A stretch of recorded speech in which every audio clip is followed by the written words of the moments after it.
वरिष्ठांच्या सूचनेनंतर सुरेश धस यांचा सूर बदलला। संतोष देशमुख प्रकरणावरून लक्ष हटवू नका, प्राजक्ता माळीच्या प्रश्नावरती विषय संपल्याचं सुरेश धस यांच्याकडून स्पष्ट।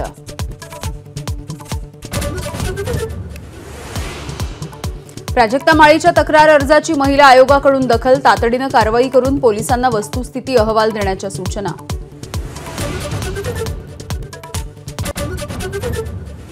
पुण्यामधल्या पबकडून नव्या वर्षाच्या पार्टीला येणाऱ्यांना कॉन्डम आणि ओआरएसच्या पाकिटांचं वाटप, पोलिसांनी चौकशी करताच कॉन्डम वाटणं हा गुन्हा आहे का, असाही पब चालकांचा सवाल।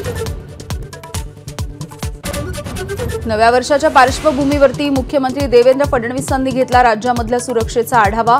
पोलीस महासंचालक, मुंबईचे पोलीस आयुक्त, विशेष पोलीस आयुक्तांसोबत चर्चा करून सूचना।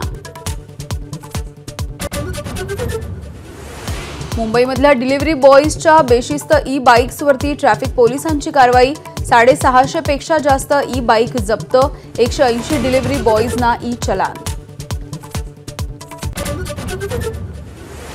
भीमा कोरेगावमध्ये 1 जानेवारीच्या निमित्तानं पोलिसांचा कडेकोट बंदोबस्त, 5000 पोलीस तैनात, 750 अधिकारी तैनात, देखरेखीसाठी 10 ड्रोन आणि 300 सीसीटीव्हीचं पाठबळ।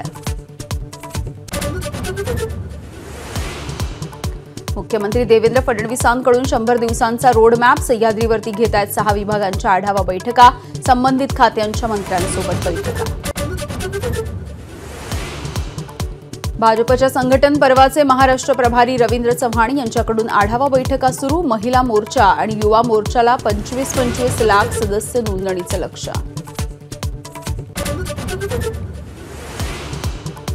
गुरुद्वारामधले ग्रंथी आणि मंदिरामधल्या पुजाऱ्यांना महिन्याला 18,000 रुपये मानधन दिलं जाणार, निवडणुकीच्या तोंडावरती अरविंद केजरीवाल यांची घोषणा।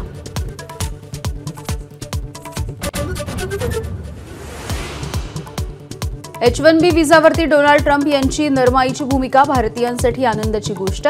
H1B व्हिसामुळे उच्च शिक्षित तरुणांना अमेरिकेमध्ये जाऊन नोकरी करणं शक्य।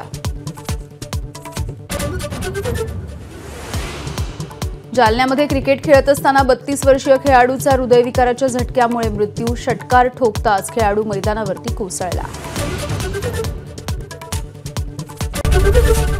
एबीपी माझा, उघडा डोळे बघा नीट।